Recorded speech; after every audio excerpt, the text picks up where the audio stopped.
Psalm 63 is a passionate expression of longing for God's presence and a declaration of trust in His steadfast love and protection. The psalmist begins by describing his earnest thirst for God, likening it to a parched land desperate for water. He expresses his desire to see God's power and glory, recognizing His greatness and majesty.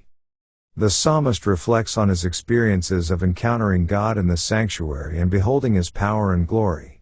He recalls how God's steadfast love has been a source of comfort and satisfaction in his life. Even in the midst of difficult circumstances, the psalmist affirms his trust in God's provision and protection.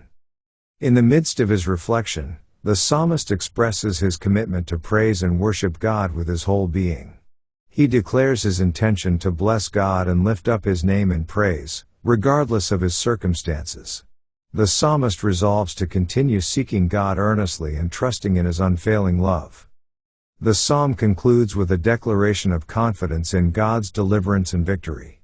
The psalmist affirms his trust in God's protection and expresses his gratitude for His mercy and provision. He resolves to continue praising God and trusting in His unfailing love, confident that He will answer his prayers and grant him victory over his enemies. Psalm 63 serves as a heartfelt expression of devotion and trust in God's presence and provision, inspiring readers to seek Him earnestly and to trust in His steadfast love. Let's now read Psalms chapter 63. A Psalm of David. When he was in the wilderness of Judah, O God, Thou art my God, early will I seek Thee, my soul thirsteth for Thee, my flesh longeth for Thee in a dry and thirsty land, where no water is. To see Thy power and Thy glory, so as I have seen Thee in the sanctuary. Because Thy lovingkindness is better than life, my lips shall praise Thee. Thus will I bless Thee while I live, I will lift up my hands in Thy name. My soul shall be satisfied as with marrow and fatness, and my mouth shall praise Thee with joyful lips. When I remember Thee upon my bed, and meditate on Thee in the night watches. Because Thou hast been my help, therefore in the shadow of Thy wings will I rejoice. My soul followeth hard after Thee, Thy right hand upholdeth me.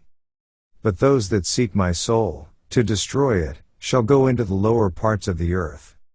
They shall fall by the sword, they shall be a portion for foxes. But the king shall rejoice in God, every one that sweareth by Him shall glory, but the mouth of them that speak lies shall be stopped. This ends our reading of Psalms chapter 63.